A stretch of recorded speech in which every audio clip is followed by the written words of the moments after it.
Hi everyone, welcome back to our YouTube channel tutors JE. आज हम class 12th का part cover कर रहे होंगे और वो पार्ट जैसे कि हमने पिछले कुछ लेक्चर्स में कूलम्स लॉ कवर कर लिया, उसके न्यूमेरिकल्स कवर कर लिए अच्छे अच्छे।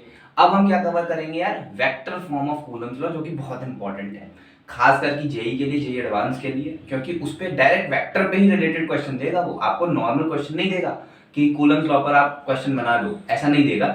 आपको देगा किस पर? वेक्टर फॉर्म पर। तो हमको क्या आना चाहिए? हमको वेक्टर फॉर्म अच्छे से आनी चाहिए ताकि हम 3D वाले क्वेश्चन, मोस्ट इंपॉर्टेंटली जो 3D के क्वेश्चन होते हैं, जैसे कि हम आज मैं कराऊंगा अभी क्यूब पर क्वेश्चन। क्यूब है, अब क्यूब पर हम डायरेक्टली इजीली नहीं सोच सकते कि कूलम्स लॉ हम कैसे लगाएंगे। मान लो क्यूब है, उसके किसी एक चार्ज पर मैंने बोल दिया कि इस पर फोर्स निकालो, तो इतना इजी नहीं रहता। तो अगर हम वेक्टर की तरीके से करें उसको तो ज्यादा इजी रहता है हमको अप्रोच करना। ठीक है, तो चलिए फटाफट हेडिंग डाल लो आप, vector form of Coulomb's law.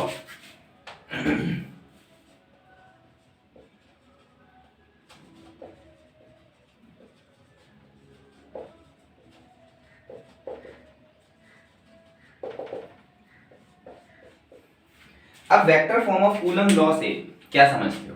है तो वही सिंपल पार्ट, है तो वही कूलम्स लॉ, है तो वही फोर्स निकालने का तरीका कि हमको दो चार्ज के बीच में फोर्स निकालनी है। लेकिन अब इसमें अभी तक हम मैग्नीट्यूड देख रहे थे कि सर मॉड ऑफ एफ अपने को निकालना आता है, बस अब मॉड ऑफ एफ में हम एक डायरेक्शन और दे रहे होंगे। ठीक है, अगर सिंपली बात बताओ, वेक्टर की बात करता हूं मैं सबसे पहले वेक्टर की। मान लो कोई आर वेक्टर है। अब इस आर वेक्टर में सबसे पहले जरूरत है इसके मॉड की, मतलब इसके मैग्नीट्यूड की, और दूसरी जरूरत होती है इसके डायरेक्शन की। तो ये क्या है? ये अगर कोई एक वेक्टर है तो ये चीज मेरा मैग्नीट्यूड है, ये चीज मेरा मैग्नीट्यूड है और ये चीज मेरा डायरेक्शन है। ठीक है, तो मुझे एक वेक्टर के लिए मुझे मैग्नीट्यूड भी चाहिए और मुझे डायरेक्शन भी चाहिए। अभी तक हम केवल और केवल मैग्नीट्यूड की बात करते आ रहे थे, जैसे सिंपल मैग्नीट्यूड, फोर्स निकाल दो, ये निकाल दो, वो निकाल दो, सिंपल मैग्नीट्यूड की बात कर रहे थे। अब हम करेंगे वेक्टर फॉर्म की बात, तो हमें वेक्टर के लिए अब एक डायरेक्शन भी चाहिए होगा। ठीक है, अब वो डायरेक्शन पर हम बात करेंगे। ठीक है, चलिए, ये तो मैंने आपको वेक्टर कैसे लिखते हैं वो बता दिया। अब फटाफट बनाओ। ये मान लो मेरा कोई कोऑर्डिनेट सिस्टम हुआ। ठीक है, मान लो कोई भी कोऑर्डिनेट सिस्टम है, यहां पर मेरा एक q1 चार्ज रखा है जिसका पोजीशन वेक्टर कुछ r1 है। ठीक है, q1 चार्ज रखा है जिसका पोजीशन वेक्टर कुछ r1 है, मुझे नहीं पता।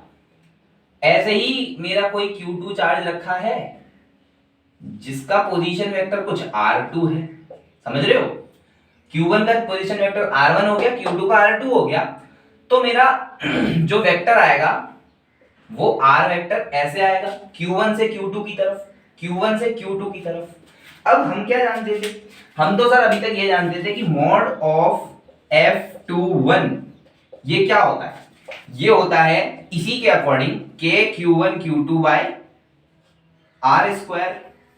r क्या होता था मेरा? जो इनके बीच का डिस्टेंस है, लेकिन अब वो वेक्टर फॉर्म में दिया हुआ है। अब वो वेक्टर फॉर्म में दिया है, और इजीली अगर मैं इसको बताऊं तो मैं इसको ऐसे लिख सकता हूं, मॉड ऑफ r वेक्टर का स्क्वायर, क्योंकि मैग्नीट्यूड ही है। अब इस चीज में अगर मुझको, अब इस चीज में मुझे चाहिए क्या? मुझे चाहिए f वेक्टर 21 मतलब force on q2 due to q1 in vector form. In vector form चाहिए तो मेरे पास मैग्नीट्यूड मेरे पास उपलब्ध है, ये ना मेरा magnitude k q1 q2 bye mod of r का स्क्वायर इनटू मल्टीप्लाई क्या कर रहा हूं मैं? एक डायरेक्शन का, एक डायरेक्शन का मैंने मल्टीप्लाई कर दिया, एक डायरेक्शन का मैंने मल्टीप्लाई कर दिया। ठीक है, इससे ये क्या हो गया? अब ये पूरा एक वेक्टर हो गया, ये पूरा एक वेक्टर हो गया, क्योंकि इसमें मैग्नीट्यूड भी है और इसमें एक डायरेक्शन भी है। अब मैंने ये चीज आपको बताई थी ये चीज मैंने आपको बताई थी कि अगर कोई भी वेक्टर है r वेक्टर, इस r वेक्टर को लिखने के लिए मुझे r का मैग्नीट्यूड और r का डायरेक्शन चाहिए। ठीक है, अब इस डायरेक्शन को हटाऊंगा मैं तो r vector divided by mod r कर दूं तो क्या मेरे को डायरेक्शन मिल जाएगा। अगर मुझे केवल डायरेक्शन चाहिए तो r vector divided by magnitude of r, तो मेरे को डायरेक्शन दे देगा। यहां पे आप सब्स्टिट्यूट कर दो इस चीज को, यहां पर आप सब्स्टिट्यूट कर दो, तो क्या हो जाएगा, k q1 q2 divided by mod r का square into r vector divided by mod r। तो ये इवेंचुअली क्या हो गया, k q1 q2 r vector divided by mod r का क्यूब, ठीक है, मॉड r का क्यूब। ये तो आपका फोर्स हो गया प्रॉपर वेक्टर फॉर्म में, ये आपका फोर्स हो गया प्रॉपर वेक्टर फॉर्म में, ठीक है। चलिए अब इसमें r वेक्टर के ऊपर चर्चा करते हैं। किसके ऊपर चर्चा करेंगे, r वेक्टर के ऊपर, ठीक है। सबसे पहली बात ये जो मेरा r वेक्टर है, इसका हेड हमेशा उस चार्ज की तरफ होगा जिसके ऊपर मुझे फोर्स निकालनी होती है। ये लाइन अच्छे से सुनो, और मैं बोल रहा हूं तो इसको लिख भी लेना कॉपी में, कि ये जो r वेक्टर है, इस r वेक्टर का हेड, कोई भी वेक्टर होगा उसका हेड होगा, और वही मेरे लिए फाइनल पोजीशन होती है। फाइनल, जैसे ये वेक्टर है, इसका हेड यहाँ पे है, इसका टेल यहाँ पे है, तो ये मेरे लिए इसका क्या है, फाइनल, ये मेरे लिए क्या है, इनिशियल। तो इस वेक्टर का, इस r वेक्टर का हेड जो होगा वो हमेशा उस साइड पे होगा जिस साइड पे मेरा फाइनल Q2 है, जिसपे मेरे को फोर्स निकालनी है, वो मेरा हेड शो करेगा, ठीक है। चलिए अब इस केस में मेरा Q2 की तरफ हेड है, Q2 की तरफ हेड है। अब Q2 की तरफ हेड है तो किसी भी वेक्टर को लिखने के लिए मैं क्या लिखता हूं, final minus initial, final minus initial, ठीक है। इस केस में मैं क्या लिखूंगा, क्या इस केस में भी मैं R2 माइनस R1 ही लिखूंगा, इस केस में भी मैं, मेरा फाइनल ये है, फाइनल ये है, तो मैं R2 माइनस R1 लिखूंगा। वही चीज इधर लिख दो, वही चीज इधर लिख दो, तो मैं लिखूंगा F21 vector is equals to K Q1 Q2, और फिर लिखूंगा R2 vector minus R1 vector divided by mod of R2 vector minus R1 vector का क्यूब, ठीक है। ये चीज हो गई, ये चीज हो गई, और इसी को बोलते हैं कूलम्स लॉ। ये हमारा प्रॉपर कूलम्स लॉ है, ठीक है। समझ में आया, समझ में आया भाई। अभी तक हम मैग्नीट्यूड पे बात कर रहे थे, मैग्नीट्यूड निकाल लिए, फिर हमने डायरेक्शन निकाल ली। डायरेक्शन कैसे निकालते हैं हम, अब डायरेक्शन को हम r वेक्टर अपॉन मैग्नीट्यूड लिख सकते हैं, ठीक है। इतना लिख लिया, इतना लिखने के बाद हमें क्या पता चला कि जो r वेक्टर है, r वेक्टर इस केस में जो उसका हेड होगा वो हमेशा उस चार्ज की तरफ पॉइंट करेगा जिस पर हमें फोर्स निकालनी है, जिस पर हमें फोर्स निकालनी है, वही चीज लिखी। तो इस केस में हम Q2 की तरफ निकाल रहे हैं, तो हम R2 माइनस R1 लिखेंगे, R2 माइनस R1 लिखेंगे, तो वही लिख दिया R2 minus R1 divided by R2 minus R1 का क्यूब, ठीक है। इसको फटाफट नोट डाउन कर लो, इस पे क्वेश्चन करेंगे फटाफट। चलिए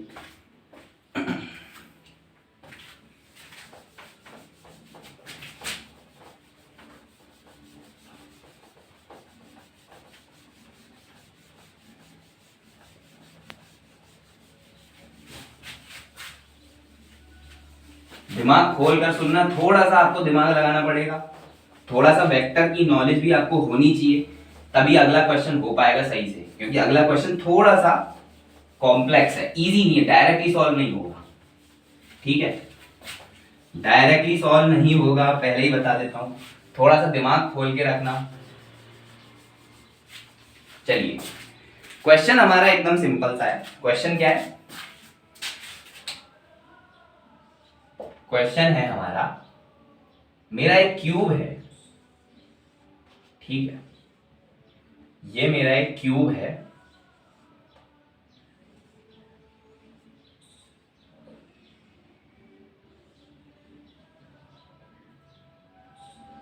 ठीक है, और इस क्यूब की सारी साइड्स पे एक एक चार्ज रखा है,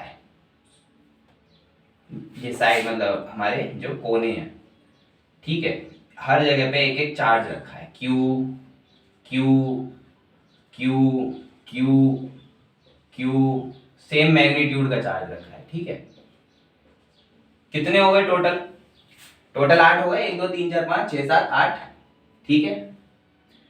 अब इसको मुझे क्या करना है, नंबरिंग कर दो, मान लो साइड्स की नंबरिंग कर दो, ये है 1, ये है 2, ये है 3, ये है 4, ये है हमारा 5, ये है हमारा 6, ये है हमारा 7, ये है हमारा 8। ठीक है, मैंने नंबरिंग भी डाल दी। अब क्वेश्चन में ये पूछा जा रहा है कि सर फाइंड फोर्स ऑन 6, या फिर ऐसे लिख लो, find force on charge kept at 6। ठीक है, चलिए क्वेश्चन एक बार समझा देता हूं और अच्छे से। ये हमारा क्यूब है जिसके सारे 8 कॉर्नर्स पे हमारा क्यू मैग्नीट्यूड का चार्ज रखा है। अब मैंने उसकी नंबरिंग कर दी आपके इजी बनाने के लिए, 1 2 3 4 5 6 7 8। मुझसे बोला जा रहा है कि फोर्स मुझे बताओ उस चार्ज पर जो कि 6 पर रखा हुआ है, मतलब इस चार्ज पर आपका फोर्स रखा हुआ है। अब देखो, ऐसे क्वेश्चन करने के लिए हमें थोड़ा सा चालाक होना पड़ता है, स्मार्ट होना पड़ता है। चालाक ही बोलो यार, अपना भाषा है, चालाक होना पड़ता है। चालाक क्यों होना पड़ेगा? क्योंकि इस क्वेश्चन में सबसे पहले मेरे को ओरिजिन ढूंढना पड़ेगा। ओरिजिन ढूंढना पड़ेगा। अब ऐसा ओरिजिन ढूंढ लो जो कि सबसे इजीली मेरे को आंसर निकाल के दे दे। ऐसा ओरिजिन ढूंढ लो जिसके मेरे को वेक्टर लिखने में मुश्किल ना आए, मैं इजीली वेक्टर लिख लूं। ठीक है, अब ढूंढो ऐसा ओरिजिन कौन सा हो सकता है। क्या मैं इसको वो ओरिजिन मान लूं? सोचो, क्या मैं इसको वो ओरिजिन मान लूं? ठीक है, तो क्या हो जाएगा? तो क्या ये एक्सिस मेरे लिए x मान लेता हूं, ये एक्सिस z मान लेता हूं, और ये एक्सिस y मान लेता हूं, x y z। ठीक है, चलिए निकालना क्या है मेरे को? Force at 6। तो सबसे पहले मैं ऐसे लिखूंगा, फोर्स ऑन 6 1, फिर मुझे निकालनी है फोर्स ऑन 6 ड्यू टू 2, फिर force on 6 due to 3, force on 6 due to 4, force on 6 due to 5, force on 6 due to 6 जैसी कोई चीज नहीं होगी, फोर्स ऑन 6 ड्यू टू 7, और फोर्स ऑन 6 ड्यू टू 8। चलिए, ये मुझे निकालनी है। ठीक है, ये मुझे निकालनी है। अब 6 पर मुझे चाहिए, तो मैं क्या करूंगा? सबके वेक्टर लिख लूंगा। सबसे पहले कोऑर्डिनेट्स लिख लो। अब क्या इसका कोऑर्डिनेट 0,0,0 नहीं है? Q1 का जो 1 पे रखा है। 2 पर देखो तो केवल और केवल x एक्सिस पर है, केवल और केवल x एक्सिस पे है, केवल x एक्सिस पे है, तो क्या ये 1 0 0 नहीं होगा? थर्ड पर देखो, थर्ड x एक्सिस में तो एक आगे है, x एक्सिस में एक आगे है, y एक्सिस में कहीं पर नहीं है, लेकिन z एक्सिस में एक आगे है। तो Q3 जो होगा मेरा 1 0 1 होगा। समझे? एक दो ही जो है मैं इजीली बता रहा हूं ताकि समझ जाओ, बाकी सारे आपको खुद ही लिखने हैं। ठीक है, Q3 जो है उसको खुद देखो कि ये x पे तो आगे है, x पे आगे है, y में कहीं नहीं है, y में कहीं नहीं है, और z में आगे है। ठीक है, z में आगे है। Q4 को देखो, Q4 क्या हो जाएगा? देखो, x में कहीं नहीं है, y में कहीं नहीं है, z में एक आगे है। ठीक है, साइड मान लो 1 है, साइड सबकी 1 है। ऐसे ही आ जाओ Q5 पे। अब Q5 देखो, Q5 क्या x में आगे है? नहीं। y में हाँ ऊपर है, z में हाँ आगे है। इस ओरिजिन को नजरिए में रख के देखो, इस ओरिजिन को। तो क्या लिखूंगा मैं? क्या लिखूंगा मैं? 0 1 और 1। ठीक है, 0 1 1। ऐसे ही Q6 देखो, Q6 देखो, x में भी आगे है, y में भी आगे है, और z में भी आगे है। तो क्या ये 1 1 1 नहीं लिखा जाएगा? Q7 में देखो, Q7 में क्या समझ में आ रहा है? देखो, x में आगे है, y में आगे है, लेकिन z में आगे नहीं है, बाहर की तरफ नहीं है, x y प्लेन में है। तो 1 1 0। Q8 में देखो, Q8 में ना तो x y एक्सिस पे ही रखा है, वो तो x में भी नहीं है, z में भी नहीं है, केवल y एक्सिस पे रखा है, तो 0 1 0। ठीक है, अब इनका यूज करके क्या मैं वेक्टर लिख सकता हूं? हाँ भाई, लिख सकता हूं। अगर मान लो मेरे को Q6 का वेक्टर लिखना है, Q6 का, तो मैं कैसे लिखूंगा? i cap plus j cap plus k cap. सही बात है कि नहीं है? सही बात है कि नहीं है? Q6 का लिखना है तो i cap plus j cap plus k cap. ठीक है, ऐसे ही अगर मान लो Q3 का लिखना है, Q3 का क्या है? 1 0 1, मतलब कि i कैप, अब j कैप पे तो कुछ है नहीं, 0 है, प्लस k कैप। ठीक है, ये चीज मैं क्यों बता रहा हूं? क्योंकि जब आप यहां लिखोगे तो आपको R2 माइनस R1 लिखना है, R2 minus R1। R2 minus R1 के लिए आपके पास R2 भी होना चाहिए और R1 भी होना चाहिए। ठीक है, अब लिखता हूं मैं, चलो अब इसको देखो, 6 और 1, सबसे पहले के क्यू स्क्वायर लिख लो, क्योंकि के क्यू स्क्वायर तो सेम है ना, सेम मैग्नीट्यूड के चार्ज हैं, के एज इट इज आएगा ही आएगा। अब मुझे क्या लिखना है, अब मुझे लिखना है R2 माइनस R1, ठीक है। R2 मेरा 6 है, मैंने बोला था कि जो सेकंड होगा, जो हेड होगा, वो उस तरफ होगा जिस चार्ज पर मुझे फोर्स निकालनी है, ठीक है। मुझे 6 पर निकालनी है, तो क्या मैं लिखूंगा, I cap plus J cap plus K cap minus R2 minus R1। R1 क्या है देखो, 0 0 0 मतलब कि कुछ नहीं, 0 डिवाइडेड बाय, अब इस वेक्टर का मैग्नीट्यूड का क्यूब, तो I cap plus J cap plus K cap का मैग्नीट्यूड क्या हुआ, √3, फिर उसका क्यूब। ऐसे ही एक 6 2 और बता देता हूं, फिर आप समझ जाओगे खुद ही। 6 और 2, तो देखो के क्यू स्क्वायर तो एज इट इज, ये आई कैप प्लस जे कैप प्लस के कैप, आई कैप प्लस जे कैप प्लस के कैप माइनस Q2 में क्या है, केवल और केवल आई कैप है, 1 0 0 है, 1 0 0 मतलब कि केवल आई कैप, तो यहां पे माइनस आई कैप हो जाएगा divided by i cap cancel, j और के बचा, जे और के, आई कैप कैंसिल हो गया, कैंसिल होने के बाद क्या बच रहा है मेरा वेक्टर, जे कैप प्लस के कैप, मतलब कि केवल √2 का क्यूब, ठीक है। अब ये सारे आप अपने आप से लिख सकते हो, तो मैं बस फटाफट लिख देता हूं, ठीक है। थर्ड हमारा ये है, तो आई प्लस के, सॉरी आई जे के और माइनस आई के, केवल जे कैप बचेगा, और यहाँ पे हो जाएगा रूट में 1 का क्यूब, यहाँ पे हो जाएगा के क्यू स्क्वायर, और 6 तो आई जे के माइनस के, तो आई प्लस जे डिवाइडेड √2 का क्यूब, ठीक है। 6 और 5 जे के केवल आई, तो के क्यू स्क्वायर इंटू आई कैप डिवाइडेड बाय 1 का क्यूब। ऐसे ही 6 7 क्या हो जाएगा, आई जे के और हमारा आई जे, तो केवल के डिवाइडेड बाय 1 का क्यूब। 6 8 क्या हो जाएगा, के क्यू स्क्वायर आई जे के माइनस जे, तो आई प्लस के कैप डिवाइडेड बाय √2 का क्यूब, ठीक है। ये सारी हमारी फोर्सेस आ गई। अब आपको क्या करना है, अब आपको अगर नेट निकालना है तो सबको ऐड कर दो, मतलब कि के कैप सब तरफ से ऐड हो जाएगा, आई कैप सब तरफ से ऐड हो जाएगा, जे कैप सबका ऐड हो जाएगा। जो आई जे के कैप में आंसर आएगा वही मेरा फाइनल आंसर होगा इस क्वेश्चन का, कि नेट फोर्स ऑन Q6, वो मेरी इन सबको ऐड करने के बाद आ जाएगी। अब वो मैं आपको क्या बताऊं, वो काम आप पे छोड़ देता हूं, कि इतना तो आप कर ही लोगे। सारे आई कैप को ऐड करना है, सारे जे कैप को ऐड करना है, सारे के कैप को ऐड करना है। तो ये क्या था हमारा, ये 3D मॉडल है हमारा, 3D मॉडल क्यूब है। मान लो एक कमरा ही है ना, ये एक रूम है, उस रूम पे हमारे चार्जेस रखे, तो 3D मॉडल में हम कूलम्स फोर्स कैसे लगाएं, कूलम्स लॉ कैसे लगाएं, ये वो चीज है, ठीक है।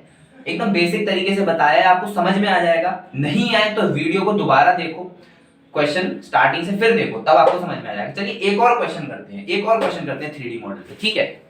चलिए नोट डाउन कर लिया इसको।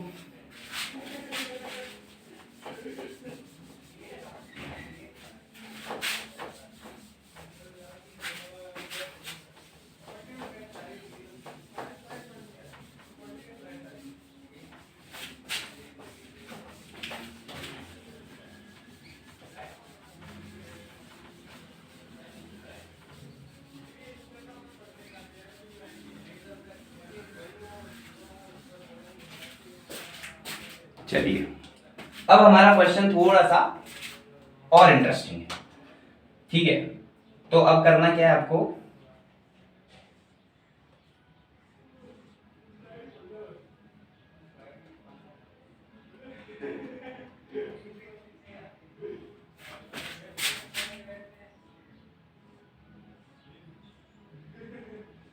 pardon my drawing,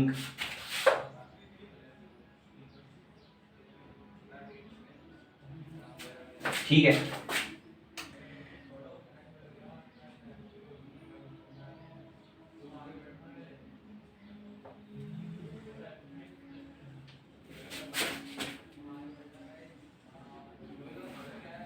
इन सब जगह पे क्यू चार्ज रखा हुआ है सारे पॉइंट्स पे, ठीक है।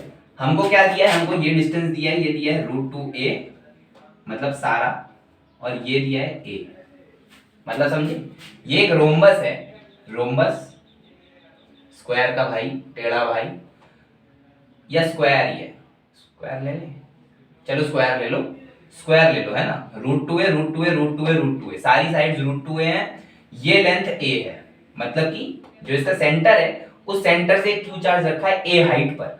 मुझे क्या निकालना है बताओ, फिर से मैं नंबरिंग कर देता हूं, चलो 1 2 3 4 5। फाइंड फोर्स,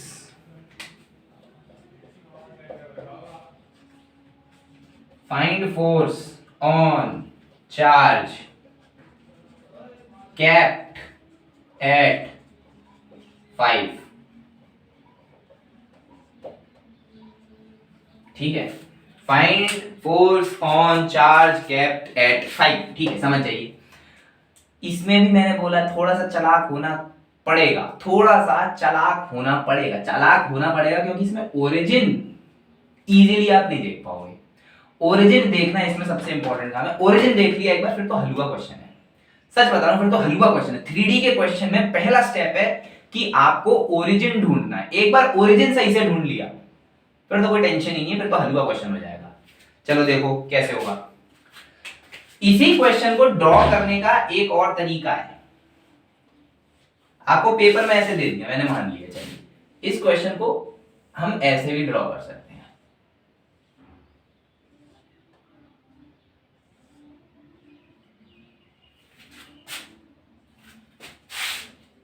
ठीक है।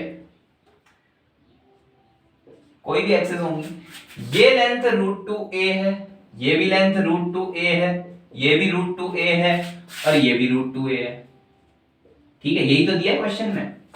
अब यहां से ऐसे a दूरी पर बाहर की तरफ a दूरी पर मेरा Q5 रखा हुआ है। यहां पे सब जगह क्या रखा है, Q Q Q Q। Fifth position मेरी क्या है, बाहर की तरफ है, फिफ्थ पोजीशन क्या है, बाहर की तरफ है। अब हम क्या जानते हैं कि सर अगर ये √2a है, अगर ये √2a है तो ये 90 होता है ना, ये 90 होता है कि नहीं होता है स्क्वायर में, तो ये एंगल 45 डिग्री हुआ कि नहीं, हाफ 45 डिग्री हुआ कि नहीं। अगर हुआ तो ये लेंथ a हो गई और ये भी लेंथ a हो गई। चलिए, नहीं आया समझ, नहीं आ रहा, बिल्कुल नहीं घुस रहा दिमाग में, अरे हो ही नहीं रहा सर, क्या करूं मैं। इस तरीके से बनाना सोच लिया मैंने। ओरिजिन कहां लिया है, सबसे पहले ये देखो, मैंने ओरिजिन लिया सेंटर पे। ओरिजिन कहीं भी ले लो, क्वेश्चन तो सॉल्व हो जाएगा। क्वेश्चन सॉल्व करना हमारा मोटिव नहीं है, हमारा मोटिव है इजीली और स्मार्टेस्ट वे में क्वेश्चन को सॉल्व करना। स्मार्टेस्ट वे यही है कि इसको ओरिजिन पे मान लो। अब आप बोलोगे कि सर इंट्यूशन नहीं आ रहा, इंट्यूटिव फीलिंग आएगी आपको जब आप क्वेश्चन और सॉल्व करोगे, ठीक है। इसके सेंटर पे ओरिजिन मान लिया। अब ठीक है, मुझे इसकी साइड्स की लेंथ पता है, √2a √2a √2a, ठीक है। मुझे पता होता है कि साइड्स के बीच में 90 डिग्री होता है, ठीक है। तो हाफ कितना हुआ, 45 डिग्री। अगर 45 डिग्री हुआ तो ये लेंथ a और ये लेंथ a हो गई कि नहीं हो गई, और बाहर की तरफ भी a लेंथ है, सेंटर से a लेंथ दूरी पर मेरा Q5 रखा हुआ है, उसी पर मुझे फोर्स निकालनी है, ठीक है। अब फिर से सेम चीज चालू करेंगे, चलो करते हैं। F5 F5 F5 F5 चलिए करो बेटा, दिमाग लगाओ, सब तो बता रखा है आपको। चलिए, तो अब यहां पे हम लिखेंगे KQ स्क्वायर, ठीक है। अब देखो 5 वाला वेक्टर क्या होगा, 5 वाला ऐसे रखा है, मतलब कि z एक्सिस की तरफ रखा है a दूरी पर, z एक्सिस की तरफ रखा है a दूरी पर, तो क्या उसको a k कैप लिख सकते हैं। a उसका क्या मैग्नीट्यूड और डायरेक्शन है k कैप, तो a k कैप -1 कहां रखा है देखो, चलो मान लो 1 है, 2 है, 3 है, 4 है, 1 कहां रखा है, -a i cap, -a x मान लो y मान लो, और बढ़िया तरीके से x मान लो y मान लो, माइनस ए आई कैप, ठीक है। अब बताओ मैग्नीट्यूड लिखना है इस वेक्टर का, क्या होगा? ए स्क्वायर प्लस ए स्क्वायर, क्या रूट टू ए स्क्वायर नहीं हो जाएगा?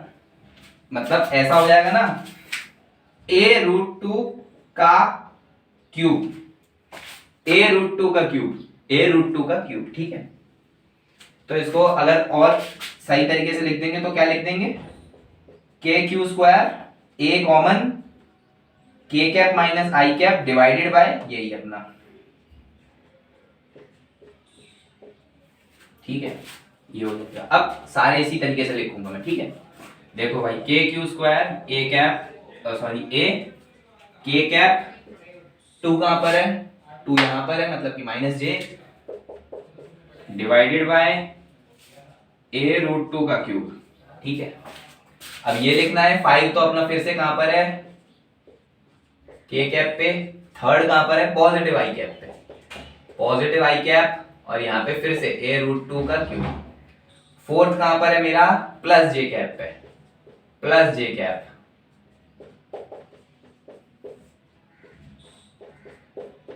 देख लो ध्यान से, देख लो ध्यान से। अब मुझे क्या करना है? अब तो सर आंसर खत्म हो गया, अब क्या बता रहे हो? खत्म, अब तो चुटकी में कर दूंगा मैं। देखो माइनस आई कैप प्लस आई कैप, क्या आगे का पार्ट पूरा सेम है? माइनस आई कैप प्लस आई कैप कैंसिल, माइनस जे कैप प्लस जे कैप कैंसिल, मतलब जे कैप कैंसिल हो रहा है, आई कैप कैंसिल हो रहा है। केवल 4 टाइम्स इस सब का एडिशन करूंगा मैं, इस सब का एडिशन करूंगा मैं, तो जो नेट फोर्स आएगी वो आएगी 4 times k q square k cap divided by 2 root 2 a square.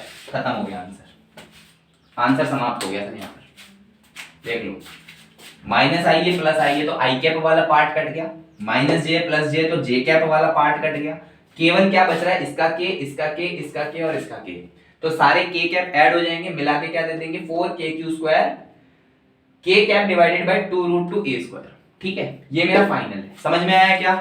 बहुत प्यारा क्वेश्चन है, आराम से सोचो। ओरिजिन ढूंढ लिया फिर तो कुछ भी नहीं बचा, ठीक है। ओरिजिन ढूंढ लिया फिर तो कुछ भी नहीं बचा। चलिए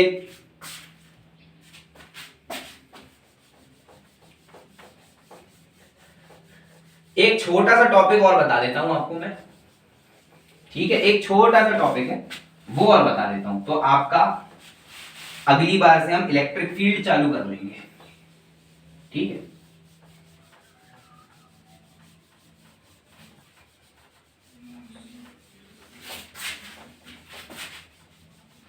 हेडिंग क्या डालोगे? हेडिंग डाल लो Coulomb's law in any medium.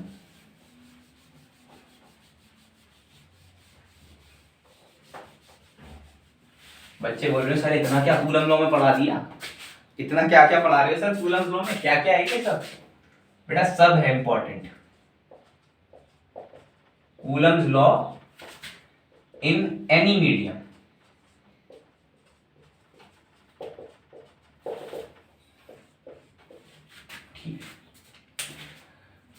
छोटा सा कंसेप्ट है, एकदम इजीली बता दूंगा, प्यार से समझ में आ जाएगा। इजीली बताऊंगा, प्यार से समझ में आ जाएगा, ठीक है। चलिए होता क्या है कि देखो, एक्चुअल कूलम्स लॉ यही है, एक्चुअल कूलम्स लॉ यही है कि कूलम ने ऐसे नहीं बता दिया था कि सिर्फ वैक्यूम के लिए बता रहा हूं मैं, नहीं, ऐसा नहीं है। उसने हमको बताया था कि यार किसी भी मीडियम में आपकी नेट फोर्स जो निकल के आएगी वो मेरा कूलम्स लॉ है, वो कूलम्स लॉ है। जो नेट फोर्स किसी भी मीडियम में निकल के आ रही है, अब नेट का क्या मतलब आ रहा है इधर? नेट तो नेट होगी, पर नहीं, देखो मैं बताता हूं। मान लो मेरा चार्ज, सिस्टम ऑफ चार्ज किसी भी मीडियम में है ना, लिखना मुझे हेडिंग यही चाहिए थी, Coulomb's law when system of charge is kept in any medium, है ना। हेडिंग मुझे यही लिखनी चाहिए थी, Coulomb's law of system of charges when it is kept in any medium, ठीक है। अब कोई भी मेरा सिस्टम ऑफ चार्ज है, मान लो 2 चार्ज का सिस्टम ले लेते हैं, एक क्यूब और एक और क्यूब। अगर ये पानी में, मान लो पानी में, मान लो ये पानी में है सिस्टम, तो क्या होगा? पॉजिटिव पॉजिटिव है, ये दोनों पॉजिटिव है, तो क्या होता है हमारा H2O कैसे होता है? हमारा O नेगेटिव और दोनों तरफ H पॉजिटिव होता क्या है, ये जो हमारा नेगेटिव चार्ज होता है, O पर जो नेगेटिव चार्ज है वो क्या आकर के इसको सराउंड कर लेगा। भाई यही होता है, केमिस्ट्री में थोड़ी बहुत तो पढ़ा ही होगा। हमारा पानी O नेगेटिव और H+ में होता है। अब जैसे कोई पॉजिटिव चार्ज आ रहा है, कोई पॉजिटिव चार्ज आ रहा है, तो वो O नेगेटिव जो है वो आकर के इसको कवर कर लेगा, ठीक है। अब क्योंकि दोनों का मैग्नीट्यूड सेम है, दोनों का मैग्नीट्यूड सेम है, तो इक्वल सरफेस एरिया से कवर करेगा। जैसे मान लो यहां पे भी minus minus minus minus minus minus minus minus minus minus minus minus, ठीक है। अब देखो इसमें मजेदार बात क्या है बताता हूं। जब ये क्यू चार्ज रखा था, केवल ये क्यू चार्ज था, तब तो इस तरीके से उसने कवर कर लिया, ठीक है। फिर ये क्यू चार्ज आया, तब इस तरीके से कवर कर लिया। लेकिन इसकी वजह से हुआ क्या, इसकी वजह से एक इंड्यूस चार्ज और क्रिएट हो गया, इसकी वजह से एक इंड्यूस चार्ज और क्रिएट हो गया दोनों की तरफ। अब उस इंड्यूस चार्ज में क्या हुआ कि यहां पर जो माइनस है उसकी वैल्यू बढ़ गई, उसकी संख्या बढ़ गई। यहां पे जो माइनस है उसकी संख्या बढ़ गई, ठीक है। नहीं आया समझ भाई। सबसे पहले तो केवल ये क्यू चार्ज रखा था, तो इसको माइनस ने घेर लिया, जो कि होता है नॉर्मली। फिर ये क्यू चार्ज आया, दोनों को पॉजिटिव लेके चल रहा हूं, ठीक है, तो इसको भी कुछ माइनस ने घेर लिया। लेकिन इसके आने से इस पर कुछ इंड्यूस चार्ज हो गया, ठीक है, कुछ चार्ज इंड्यूस हो गया। वो चार्ज जो इंड्यूस हुआ वो इस तरफ से नेगेटिव होगा, क्योंकि ये इस तरफ रखा है, अपोजिट ही होगा। इस तरफ नेगेटिव आ गया और इसमें इस तरफ नेगेटिव आ गया, ठीक है। अब मुझे ये बताओ कि फोर्स तो दो चार्ज पर है, फोर्स तो दो चार्ज पर है। अब मेरे को ये बताओ कि फोर्स ऑन, मान लो ये पोजीशन 1 है, ये पोजीशन 2 है। फोर्स ऑन 1 ड्यू टू 2, क्या KQ² डिवाइडेड बाय ये लेंथ कुछ भी मान लो R मान लो, क्या R² नहीं होगी। पिछली कुछ वीडियो में जाओ तो मैंने बताया है, आसपास कोई भी चार्ज रखा हो, इन दो की वैल्यू में चेंज नहीं आएगा। भाई एक के प्यार करने से दूसरा का प्यार कम नहीं होगा ना, बताया था मैंने। एक के प्यार करने से दूसरे का प्यार कम नहीं होगा, तो ये फोर्स तो उतनी ही रहेगी, ये फोर्स तो उतनी ही रहेगी ना। अब फर्क क्या आएगा, एक नई फोर्स और आ जाएगी, force due to induced charges, और वो कितनी होगी, मान लो F इंड्यूस्ड, वो होगी F इंड्यूस्ड। इस नेगेटिव चार्ज और इस क्यू चार्ज की वजह से जो इंड्यूस्ड फोर्स बनेगी वो इतनी बनेगी, ठीक है। क्या वो उल्टी होगी डायरेक्शन में, अपोजिट इन डायरेक्शन। ये क्यू इस क्यू को रिपेल कर रहा होगा और ये नेगेटिव चार्ज उस क्यू को अट्रैक्ट कर रहे होंगे। तो जो नेट फोर्स बनेगी, जो नेट फोर्स बनती हुई मुझे दिखेगी, वो मेरी F due to 2/1 minus F induce नहीं होगी क्या, नहीं होगी क्या। और कूलम ने असल में यही बताया था, कूलम ने असल में यही वैल्यू दी थी, यही बताया है। जो नेट फोर्स है ना, ये नेट फोर्स, ये एक्चुअल कूलम लॉ से जो फोर्स आती है, this is actual force from Coulomb's law.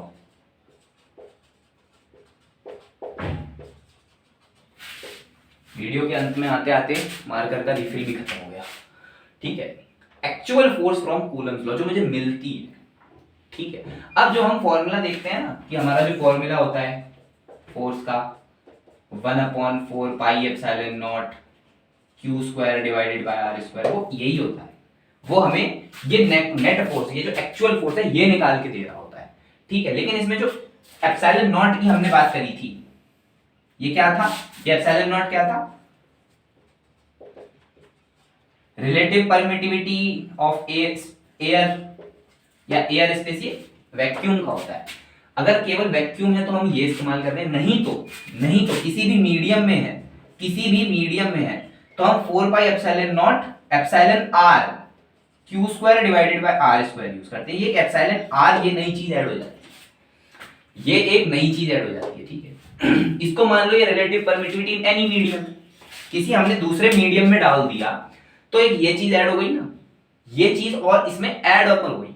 Epsilon not रख रहे थे अभी तक, तो जब मैंने किसी और मीडियम में रखा तो ये एप्सिलॉन आर आ गया, मेरा नेट फोर्स का एप्सिलॉन आर आ गया। अब इस एप्सिलॉन आर की वजह से मेरे को जो नेट फोर्स, ये जो एक्चुअल फोर्स मिल रही है, ये एप्सिलॉन आर पे डिपेंड कर रही है। ठीक है, तो अब होगा क्या, हमारी जो फोर्स होगी किसी और मीडियम में वो कंपैरेटिवली एयर से कम हो जाएगी अगर इसकी वैल्यू 1 से बड़ी है।